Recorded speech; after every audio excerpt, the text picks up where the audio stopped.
Ito pa mga bossing ko, ang isa sa mga pinakamaganda na pwede nyong gawin mga bossing ko sa umaga. Simpleng tubig ay maaaring makapaghihigo po ito mga bossing ko ng mga negatibong enerhiya. Pakita ko lang po mga bossing. Ito pa mga bossing ko ay 2 days lang po dito. Nakita nyo pa mga bossing, may parang mga puti siya na nakalutang. Ayan. Ayan po mga bossing. Tapos, bukod sa alikabok, may mga langgam din siya na kulay itim. Ayan. Ngayon po mga bossing, 2 days po ito. Pero pwede rin naman po mga bossing kasi nakaligtaan ko mga bossing. At medyo, yun nga po mga bossing ko nagsabay-sabay na magkakasipon po tayo at may dalaw po tayo mga bossing.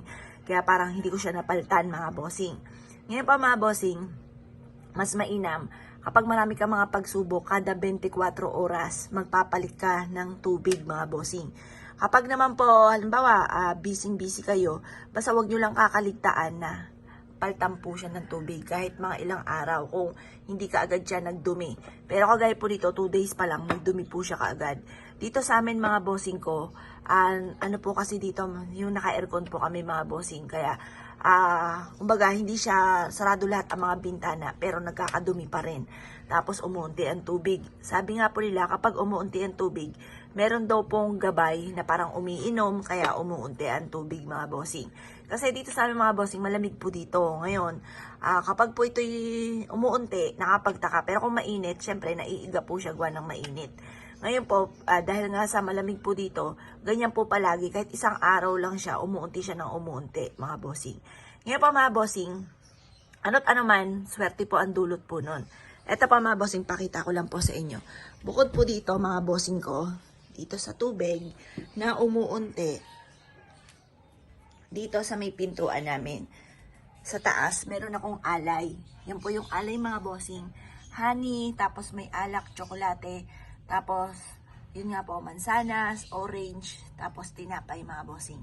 Sabi nila, once na meron kang ganyan, magbibigay ng swerte kung sino man po or ano man yung nakatira sa loob ng inyong tahanan. Bukod sa taong nakatira sa loob, meron tayong mga hindi nakikita na nasa paligid natin na kapag inalayan ninyo, matutuwa sila at bibigyan ka ng blessing. Yan.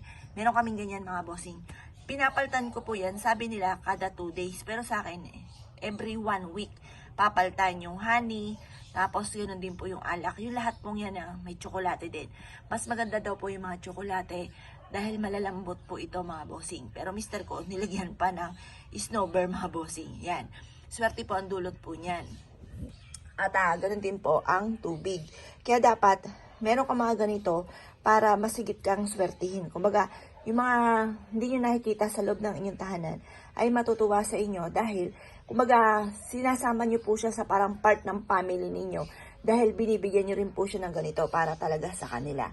Ngayon po mga bossing ko, kayo po yung naniniwala, subukan nyo po yung gawin at yan po yung makakatulong para masigit kayo na maka-attract ng swerte, lalo na sa pera.